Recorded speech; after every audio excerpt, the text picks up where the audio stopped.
ভাই তিস্তা ব্রিজ পার হচ্ছি, প্রচণ্ড ভিড়ের মাঝ থেকে দেখেন অসংখ্য লোক। আমরা আসলে পরে গাড়ি রেখে হাঁটি যাচ্ছি এখন তিস্তা ব্রিজ দিয়ে। প্রচণ্ড জাম লেগে গেছে ভাই, দেখতে পাচ্ছেন প্রচণ্ড জাম লেগে গেছে। এখন আমরা গাড়ি রেখে হেঁটে যাচ্ছি, এত পরিমাণ জাম যেটা বলার মতো নয়, দেখতে পাচ্ছেন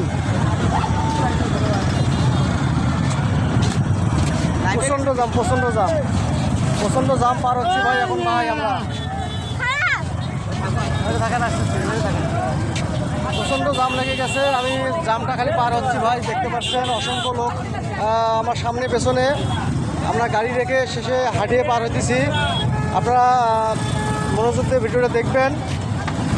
আমরা জামটা পার হচ্ছি এবং তিস্তা ব্রিজের আপডেট আপনাদের আমি জানাচ্ছি এখন এই মুহূর্তেই।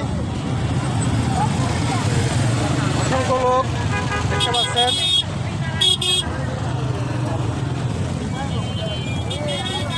দেখেন জাম আর জাম, এত জাম লেগেছে। ঢাকা শহরে মনে হয় এতটা জাম নেই, এই জামটা লেগেছে আজ তিস্তা ব্রিজে। দেখবেন মনোযোগ দিয়ে আমরা এই ভিডিওটি, মানে এক সাইড দিয়ে আমরা মানুষ পারাপার হচ্ছি, গাড়ি রেখে হেঁটে পারাপার হচ্ছি বর্তমান আমি, মানে এত পরিমাণ জাম লাগছে। এক সাইড দিয়ে শুধু মানুষ পার হচ্ছে হেঁটে। যাও সাইড দিয়ে ভিডিও করেন।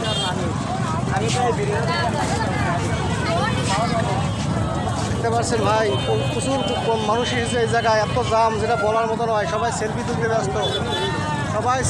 ব্যস্ত রে ভাই, কিন্তু কেউ রাস্তা ছাড়তেছে না।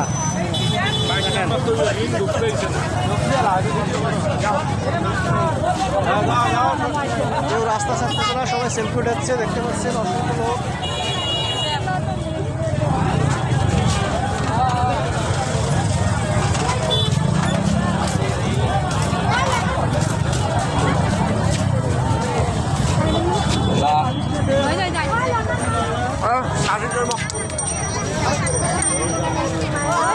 আমার সেই তিস্তা ব্রিজ ভাই, হরিপুর আর আগের মতো নাই রে ভাই। হরিপুর পাল্টে গেছে, এখন মানুষ আর মানুষ দিয়ে ভরা হরিপুর, আর লোকাল হয়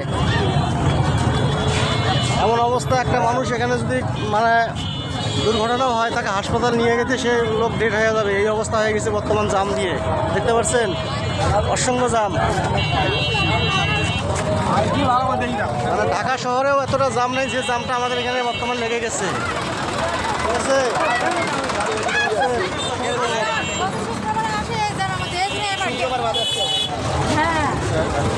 ঠিক আছে,